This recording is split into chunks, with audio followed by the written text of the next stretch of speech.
한 주간 동안 안녕하셨습니까? 편안하셨습니까? 또 코로나가 기승을 부리는 것 같아서 조금 불안하기도 합니다. 그렇지만 하나님이 저와 여러분들을 지켜주신다고 약속하셨으니 지켜주실 것입니다. 우리 매주 목요일 저녁 7시부터 하는 렘브란트를 통한 하나님의 묵상 또는 성경 묵상, 우리 오늘 8번째 시간을 시작하겠습니다. 기도하겠습니다. 하나님, 우리에게 기품을 볼 수 있는 눈을 허락하여 주옵소서. 나의 깊은 모습, 인생의 깊은 모습, 삶의 깊은 모습, 하나님의 그 속에 계시는 하나님을 배울 수 있는 믿음의 눈이 뜨여지게 하여 주옵소서. 예수님의 이름으로 기도드립니다. 아멘. 네, 오늘 우리가 8번째로 렘브란트 그림을 묵상하는 그림은 십계명을 든 모세라는 그런 그림입니다. 1659년에 렘브란트가 그린 베를린 국립박물관에 있는 그런 그림입니다. 167cm, 135cm 상당히 큰 크기가 큰 그림이라고 할 수가 있습니다. 이 그림의 배경은 출애굽기 32장에 나오는 말씀을 가지고 그린 그림입니다. 자, 우리 그림을 한번 보십시다. 예, 바로 이 그림입니다. 많이 보신 분들도 있을 겁니다. 익숙한 분들도 계실 것 같은데, 이 그림은 출애굽기 32장에 나오는 그런 말씀을 가지고 그린 렘브란트의 해석입니다. 출애굽기 32장은 출애굽을 한 모세와 이스라엘 백성들이 시내산에 도착을 했습니다. 모세는 하나님의 부름을 받고 시내산으로 올라간 지 40여일 동안 지났습니다. 그리고 시내산에서 모세는 하나님을 만나 뵙고 하나님으로부터 십계명을 돌판에 새기는 그런 작업을 하고 있었습니다. 그러나 시내산 밑에 있던 이스라엘 백성들은 모세를 기다리다가 금송아지를 만들어서 축제를 하고 신으로 섬기며 광란에 빠지게 됩니다. 40일 동안 하나님과 함께 십계명을 받아 돌판을 들고 내려오던 이 모세는 산 밑에서 이스라엘 백성들이 금송아지를 만들고 거기에서 우상 숭배하고 죄를 범하고 있는 이 이스라엘 백성들을 보고 분노로 그 십계명 돌판을 던져서 깨트려 버립니다. 이스라엘 백성들의 죄와 그리고 이것을 본 모세의 배신감과 분노를 그린 바로 렘브란트의 십계명을 든 모세라는 그림입니다. 전체적인 색깔은 거의가 다 갈색 계통의 색깔로 아주 단조롭고 그림의 모세 이외에는 아무것도 꾸밈이 없는 그런 단순한 그림입니다. 빛의 모습은 모세의 얼굴과 그리고 양팔에 집중되어 있습니다. 뒷배경, 이 배경은 바위의 모습으로 울퉁불퉁한 것으로 그린 것으로 봤을 때 이게 지금 시내산을 바위산인 시내산을 표현하고 이야기하는 것이라는 것을 나타내주고 있을 뿐입니다. 자, 이제 우리 그림을 구체적으로 한번 보십시다. 좀 전에 말씀드린 것처럼 빛의 모습은 거의 이 모세의 양팔과 그리고 가운데 있는 가장 중심에 있는 이 얼굴에 집중되어 있습니다. 그리고 그림을 전체적으로 이렇게 보면 가장 한복판에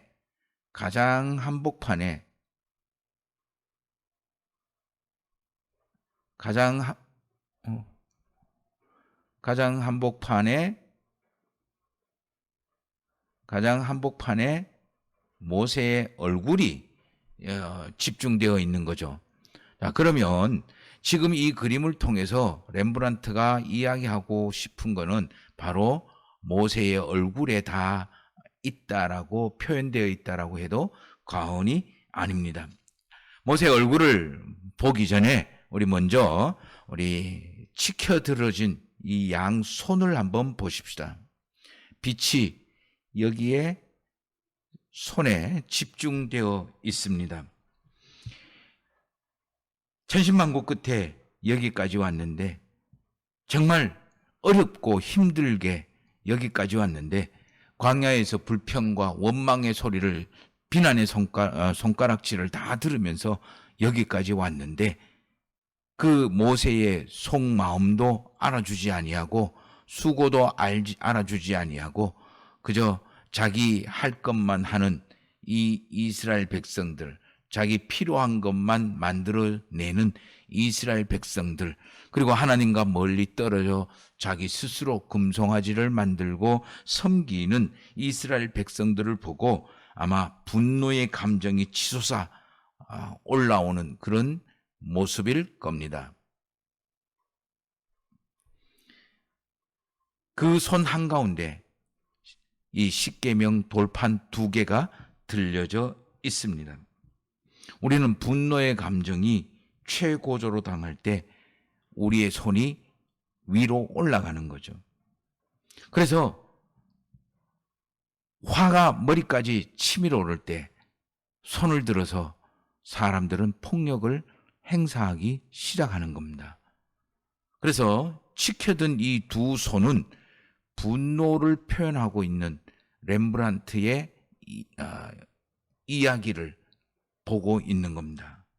두 번째, 이제 모세의 얼굴, 좀 전에 말씀드린 것처럼 이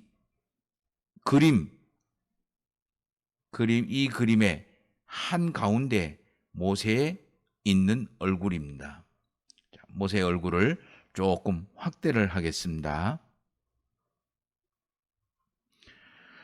그림 화질이 어떨런지는 모르겠습니다. 그래도 한번 살펴보도록 하겠습니다. 먼저 눈입니다. 분노의 눈이 아니라 슬픔의 눈빛입니다. 분노를 하면 눈동자에 또는 눈에 힘이 들어갑니다. 부릅뜨게 되는 거죠.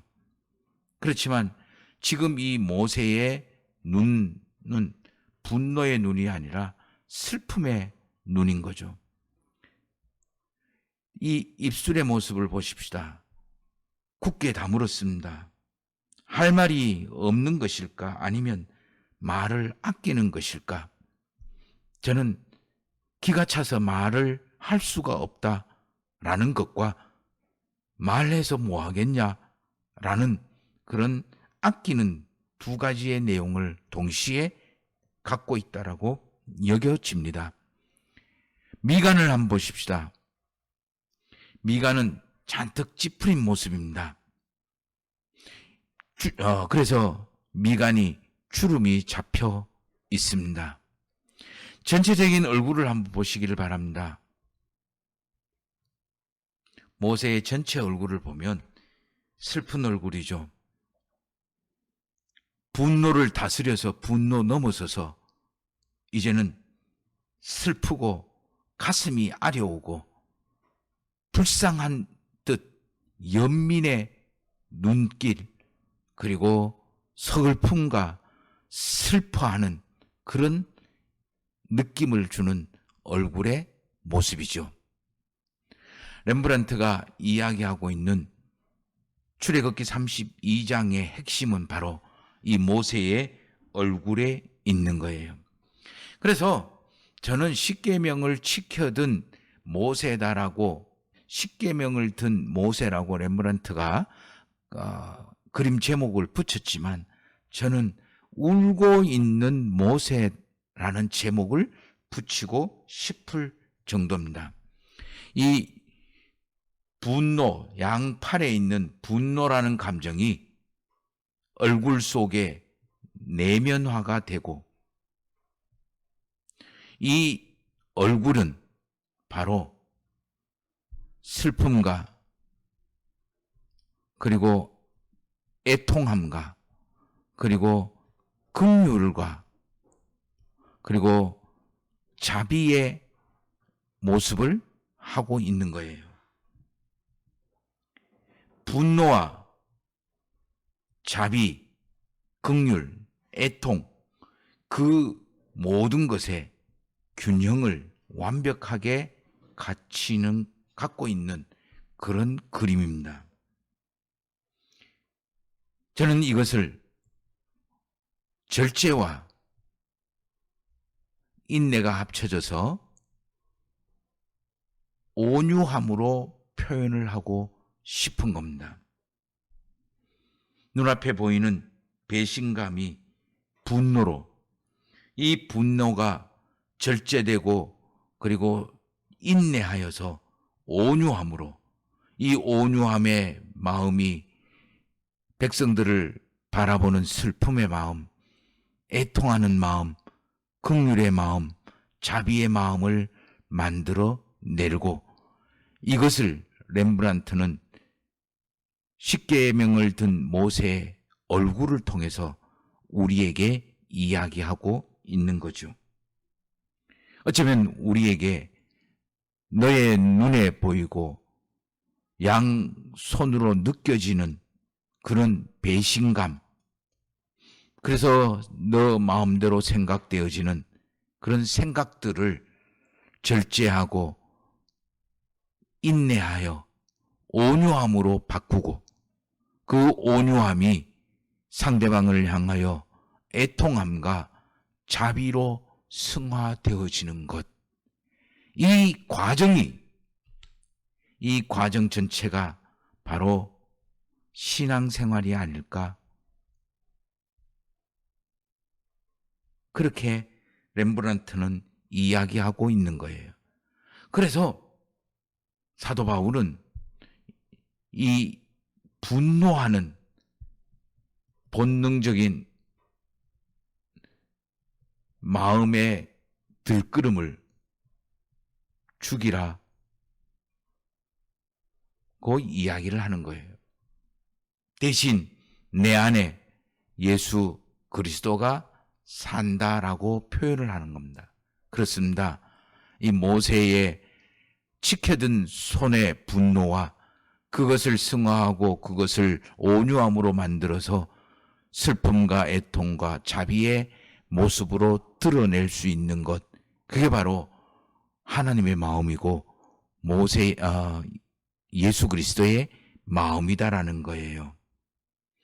분노로 일끓는 본능적인 마음을 죽이고 내 속에 오히려 예수 그리스도의 마음을 돌아가는 것, 그것을 갖는 것, 그게 신앙생활이 아닐까 여겨집니다.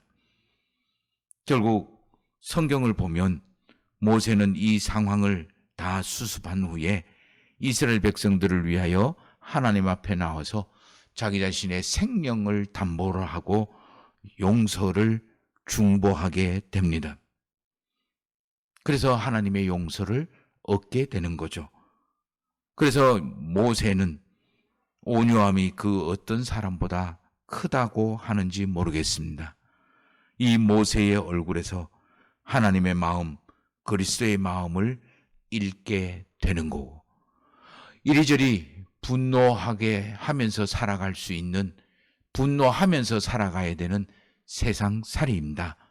그렇지만 신앙생활을 하고 예수 그리스도를 믿는다라는 것은 바로 이런 분노할 수밖에 없는 세상살이 속에서 어떻게 온유함으로 바꾸고 그리고 애통함으로 바꾸고 예수 그리스도의 마음을 품고 살아가는 것이 어떤 것인지를 가르쳐주는 그런 렘브란트의 십계명을 든 모세라는 그림입니다. 어떻습니까? 우리 8번째 십계명을 든 모세라는 그림을 살펴봤습니다. 이 모세라는 그림을 통해서 우리를 향한 하나님의 마음, 또 우리를 향한 예수 그리스도의 마음, 세상을 향한 우리들의 그리스도인인 마음, 내 안에 예수 그리스도가 산다라고 했는데 우리가 가져야 될 삶의 모습을 아닐까 여겨집니다. 8번째 우리 렘브란트 그림을 통해서 묵상했습니다. 다음 주 목요일 8시에 우리 9번째 렘브란트 그림을 묵상하기로 합니다. 기도하겠습니다. 하나님 아버지, 분노할 수밖에 없는 세상살이에서 어떻게 그리스도의 마음으로 살아가는지를 가르쳐 주셔서 감사합니다. 우리 안에 성령 하나님의 도우심과 주관하심으로 말미암아 애통의 마음, 자비의 마음이 충만해지게 하여 주옵소서. 예수님의 이름으로 기도드립니다. 아멘. 수고하셨습니다. 다음 주 목요일 저녁 8시에 뵙겠습니다. 한 주간 내내 평안하시기를 축원합니다.